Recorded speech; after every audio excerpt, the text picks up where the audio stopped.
Vibrational alignment. That is what everything is about. You are flesh, blood, and bone. Yes, you are. You can see it. You can pinch it. You can lick it. You can see the physicalness of your being. But you are extensions of source energy, which means you are electronic beings. You are vibrational first and foremost. So sometimes you'll have a sensation in your body. You call it sickness maybe, or discomfort, or uneasiness. You call it imbalance. And your first assumption is, oh, I have a sickness, or I have a virus, or I have the flu, or maybe I'm coming down with something. And sometimes as you feel that sickness, that discomfort, that dis-ease within you, you say something like, oh, I think I'm coming down with something. I think there is something of a physical nature that is wrong with me. And then the first thing you do is you try to figure out what viruses are afoot and how you can immunize yourself against them. Or if you already find yourself in imbalance, then you're looking for something to soothe it. You're looking for some sort of remedy. You wonder, is it something I ate? You wonder, is it something that is going around? And we are in the background smiling but shouting. It is energy, it is energy, it is energy, it is energy, it is energy. Now, it might be energy that is manifested into something that you would call sickness. In other words, dis-ease is just not ease. Dis-ease is not allowing the ease that is natural to be. But everything is vibrational. And so we would like it very much if you would begin to pay attention to the way you feel. And when you hear a buzz, we would encourage you to do something about it.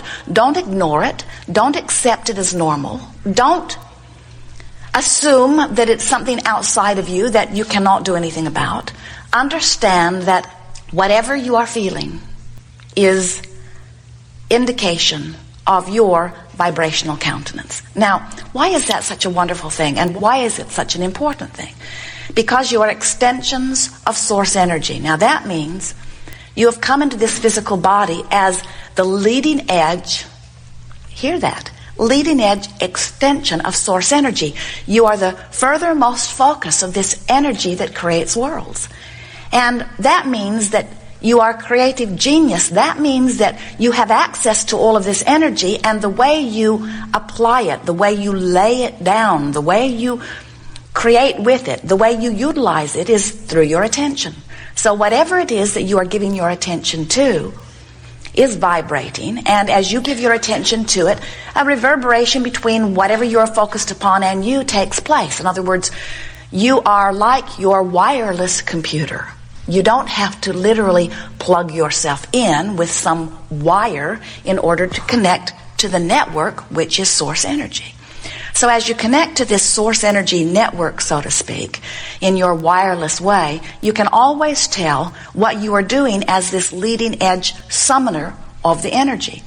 Now, can you imagine, say you have a toaster and your 7-year-old has taken it apart and put it back together, had a good time doing it, but when he put it back together, he got some wires crossed inside, actually did just the reverse of the way it was before.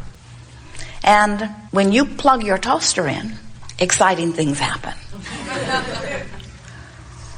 And you say, the toaster, which is the leading edge extension of the utilization of the electricity, was misaligned.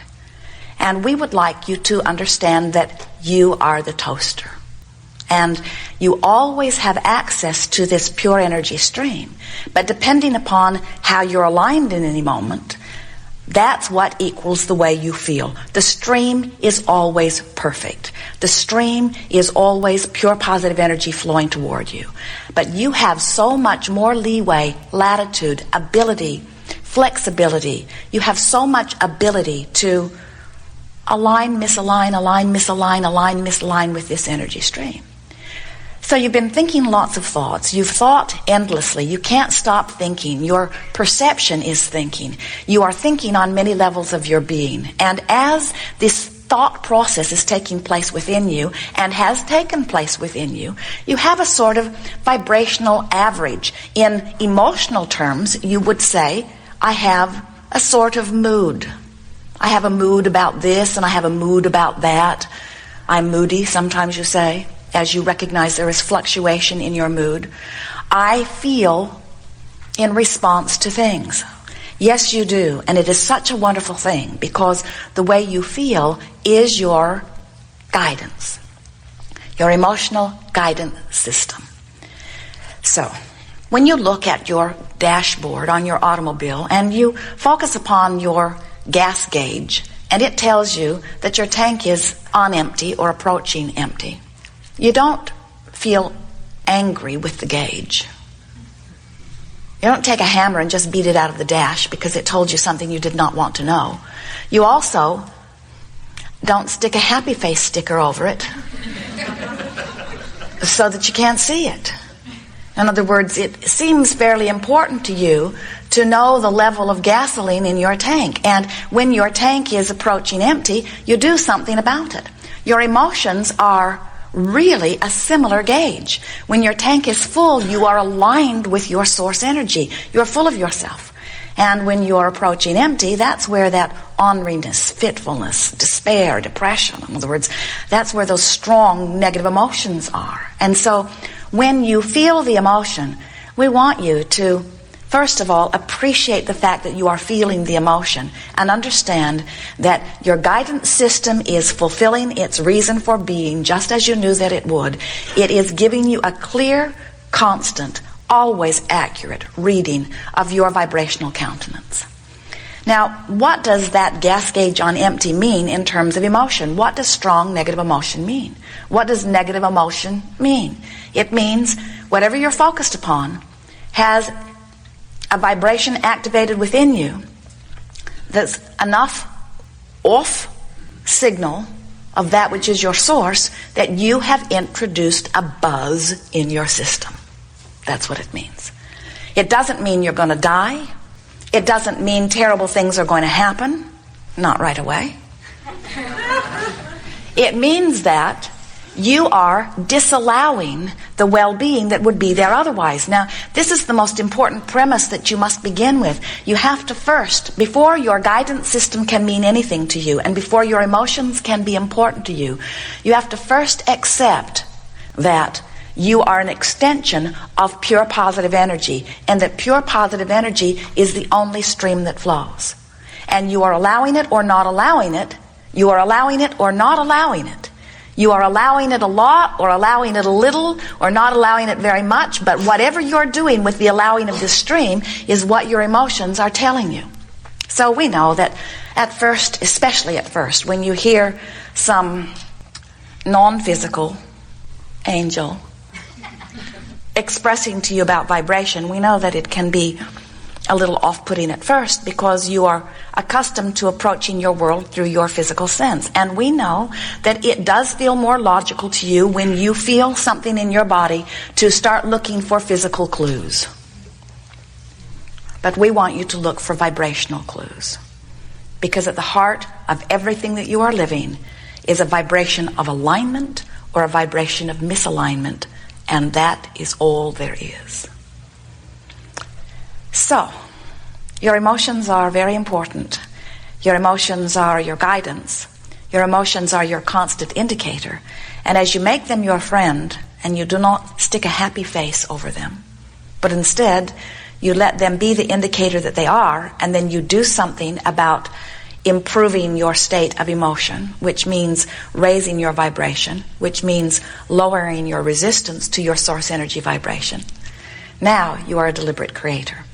So, in the way that we were making the analogy of the full gas tank, meaning fully connected to source, and the empty gas tank, meaning disconnected to source, we want to point out that your tank can never really be empty. You can pinch it off pretty good, but you will never empty out. And in ultimate physical withdrawal from the stream, you just reemerge fully into non-physical. In other words, when you die, your tank fills right up. Death is ultimate fulfillment of your gas tank. We would just like you to discover it on a consistent basis without dying. We would like you to be here in your physical body, a full extension of that source energy. And we know that the only way that you're going to be able to consistently do that is by reading your vibration and knowing what the feeling of your vibration means, and then adjusting your thought for the purpose of finding the relief that releasing resistance always brings. Understanding law of attraction, and more importantly, understanding the way you feel, will give you creative abilities beyond your wildest dreams. There is nothing that you cannot be or do or have. There is nothing that you cannot reach for and achieve. And there is nothing that needs to take a long time to come to you. The source energy is very fast-moving energy, and manifestation is much faster in these days than it has ever been before. And it is time for you to reclaim your power by paying attention to what you are doing, which is causing you to divert your power or to resist your power. No one else is keeping you from anything that you want. There is not an agency, there is not a parent, there is not an influence, there is not another. Nothing can prevent you from the fulfillment of your own desires. Only you. And only you can do it through offering a vibration that is not in alignment with your desires. And your emotions are telling you in every moment whether you are allowing or resisting, whether you are in alignment or misalignment with your own desires. So, Jerry and Esther have a navigational system in their vehicles. It is a wonderful contraption. There are some satellites in the sky and an antenna on their roof, and the satellites are triangulating their position at all times.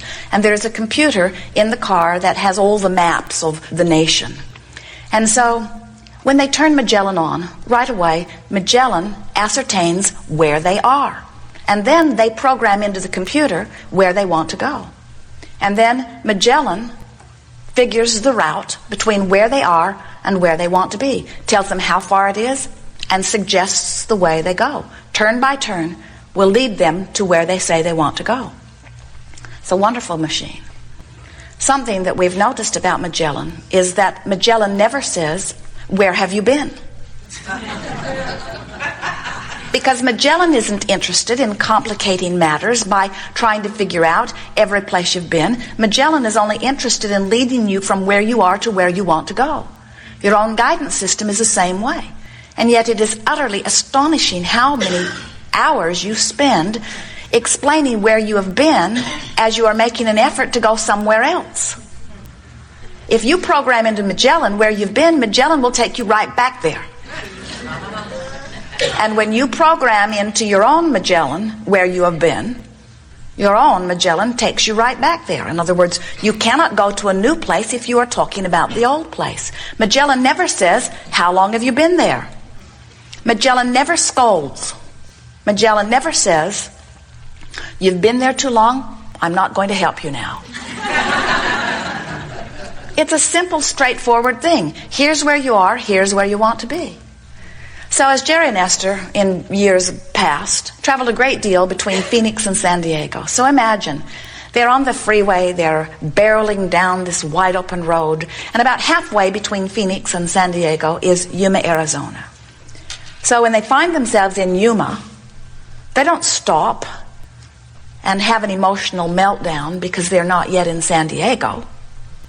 They just keep moving in the direction of San Diego. And they understand, because the distance between Phoenix and San Diego is understandable, it's quantifiable. They understand that no matter what, if they keep facing in the direction of San Diego, that they will eventually end up in San Diego.